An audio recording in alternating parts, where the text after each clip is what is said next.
After Ravi Zacharias was dead and gone, a lot of controversies have emerged from different parts of the world. This video is primarily for my Indian friends who can think and decide of their own. The life in America is very busy and everyone is on needles to meet the challenges to pay their bills. Thus, they find it difficult to think on their own because it requires time, and time is money in America. In such a situation, thinking is difficult. That's why most people judge, according to Carl Jung. Thinking makes you to empathize with a person or situation. Empathy is the ability to understand another person's feeling or situation. It is the ability to imagine standing on another person's shoes. It requires thinking. In the present time, we lost empathy and make wrong judgments based on our intelligence. Perhaps that is why King Solomon asked God to give him wisdom more than anything. We can make right judgments only by the wisdom given from above. By the way, I am Dr. John T. Eapen, a servant of the Most High in charge of M.E. Eapen Institute in India. I am nowhere in apologetic or theology compared with Ravi Zacharias. I share some physical ailment with Ravi, and it has helped me to understand Ravi's behavior. 2 Corinthians chapter 1 verse 4 says, "Who comforteth us in all our tribulation, that we may comfort them which are in any trouble, by the comfort wherewith we ourselves are comforted of God." Though I could not comfort Ravi in his troubles sometimes, at least I could understand his situation. We both have problems with our back. Problems with back is a serious one for anyone. I cannot bend and pick up anything from the ground. I have to depend on others to pick the fallen things. Many times I kneel and pick up the things if there is some support to hold on. Because of this reason, I prefer to wear sandals and avoid wearing shoes. I avoid all situations that demand strict dress code. Even if I have to dress in the suit, I slip my feet into the shoes without wearing socks. I console myself saying the world famous Albert Einstein never used to wear socks. Then what it matters to anyone if a small fry like me wears socks or not? 2 years ago, the management of a boarding school in Panchgani in Maharashtra invited me for their school function. They wanted me to come with a suit. I agreed and took my suit, socks and shoes. I stayed in the guest room attached to the boys' dormitory. In the morning I started getting ready. Finally I had to wear socks and shoes. I called one boy in the dormitory and he helped me to wear the socks and shoes. I remembered the words of Swami Vivekananda to the Westerners. In your culture, a tailor makes a gentleman, but in our culture, character makes a gentleman. After wearing the suit and shoes, I became a gentleman dressed up for the occasion. I could manage this way because I was staying in India. If I was in USA and if I had requested a boy in the school, you can imagine the news I would have made in the media and the accusations that would have followed with the incident. The treatment for the back is available in Ayurveda and it demands long periods of treatment with strict diet and herbal medicines. This type of treatment is possible for retired people with passive income. Ravi may have known about the treatment, but it was not practical for a person like him who was on the move all the time. The next option available for Ravi or myself would be to go for assisted living if you are staying in one place. But if you are moving all the time, then you need to take someone to assist you. This could be the reason for him to depend on masseur or masseuse to help him. Massaging is a therapy and it is a medicine like acupressure and acupuncture. In many homes in Kerala, the youngsters massage the elderly in the family. I have massaged my grandparents when I was staying with them in Kerala. The practical solution available to Ravi was to take masseur with his strip. If I had to address different audience like Ravi, then I too would have taken a male or female person to help me. Though my wife is an Indian, I cannot make demand on her all the time to help me. The option available to me would be to take faithful men or women who will help me. In my case, the medical team attending me would suggest me to take my undertaker also because of my poor health. Massaging is a treatment and it is an art. In 1 Timothy chapter 6 verse 10 says, "For the love of money is the root of all evil, and it has turned massaging into a money-spinning, pleasure-giving business." Today, when we hear the word massage, pleasure is the first thing that comes into our mind. That is why Dr. Paul Kattupalli mentioned in one video that Ravi was in some addiction. Dr. Kattupalli was comparing Ravi, who was in his 70s, with Robert Long, a young man who killed in a massage center. Did Ravi use massage for his treatment or pleasure? May God give us wisdom. I leave my decision to my viewers. The next issue is to stay alone or in separate rooms. What does it matter to a person who has passed 60 years of age?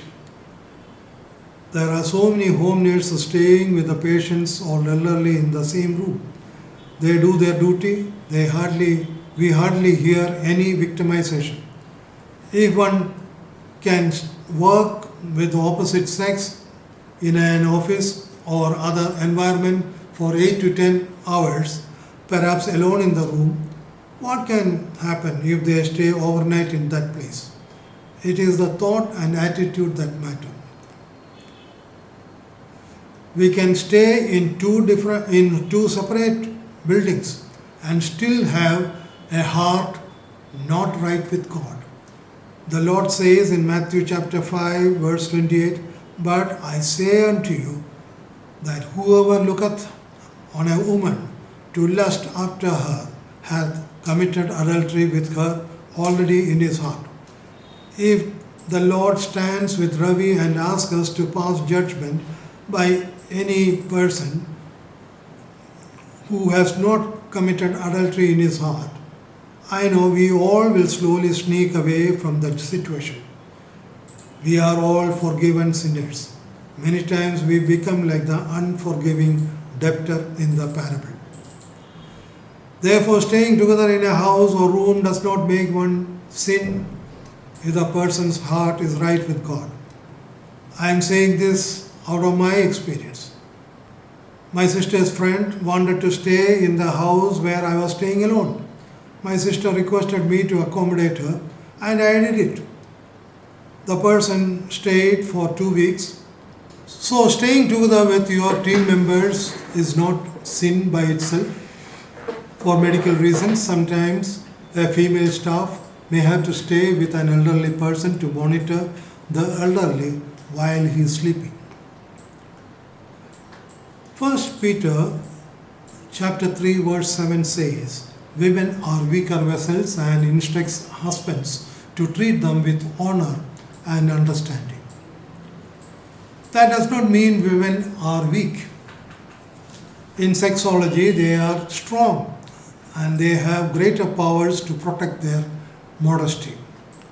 This behavior is in animals as well. The females decide their partners in a sexual relationship. Perhaps that is why the folklore of Kerala says, whether the leaf falls on the thorn or the thorn falls on the leaf, it is the leaf that suffers. God has given more power to women to protect their modesty. A lady has a choice to walk out any environment that will harm her. If Ravi had a perverted sexual behavior, God would have exposed him in time. Bible says in Numbers chapter 32 verse 23, "But if you will not do so, behold, you have sinned against the Lord, and be sure your sin will find you out." A person cannot hide his sin for a long time and suddenly get exposed after he is dead and gone. I appreciate my fellow Indians because you all can think and make your own opinion. I am not trying to prove Ravi is right or wrong. I presented his background because I understand his handicap, his back pain. May God give us wisdom to make our own decision. Now I want to address certain questions that were raised in certain videos. 1. Ravi's salvation. Now salvation is God's master plan. John chapter 6 verse 37 says, "All that the Father giveth me shall come to me, and him that cometh to me I will in no wise cast out." Philippians chapter 1 verse 6 says, "Being confident of this, that he who began a good work in you will carry it on to completion until the day of Jesus Christ."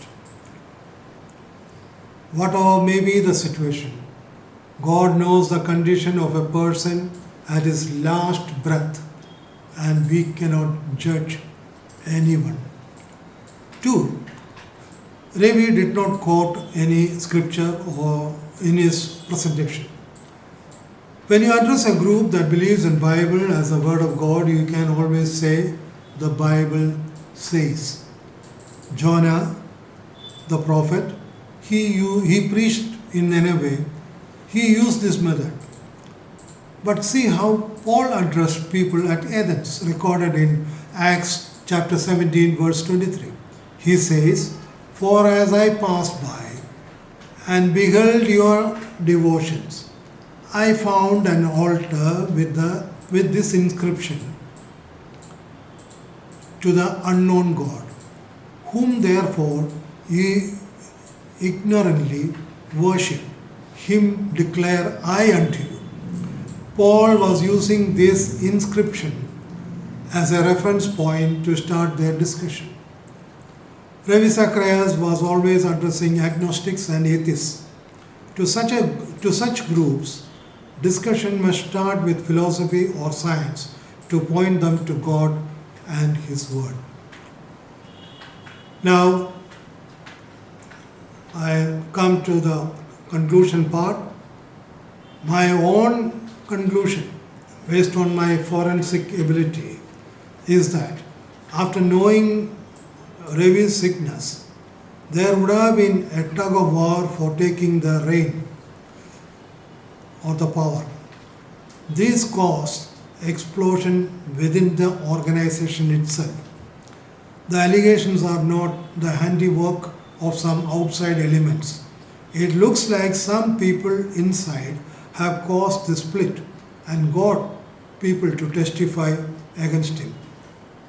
In such a situation, You get a report with what you feed, and it need not be true. When someone does a crime, there will be always some clues left behind which goes against the culprit. Extramarital affairs can happen with one or two persons, but not with many people. The emerging many so-called victims in the present case looks like they are orchestrated allegations. I want to conclude the words of Solomon. Let us hear the conclusion of the whole matter. Fear God, keep His commandments, for this is the whole duty of man. For God shall bring every work into judgment with every secret thing, whether it be good or whether it be evil. Let us wait for His time. Now the next question is, should Ravi's books and videos be banned? Matthew chapter 7 verse 2 says, for with what judgment you judge, ye shall be judged, and with what measure you measure, it shall be measured to you again. My request to those who want to ban Ravi's books is to remove the book of Psalms and books written by Solomon from their Bible, because both David and Solomon were imperfect people. I want to conclude here. I want all Indian friends to take their own decision. Pray for Ravi Zacharias' family and stand with them at this time. Promote Ravi Zacharias' work in our country so his work will benefit many in our country. God bless you all. Thank you.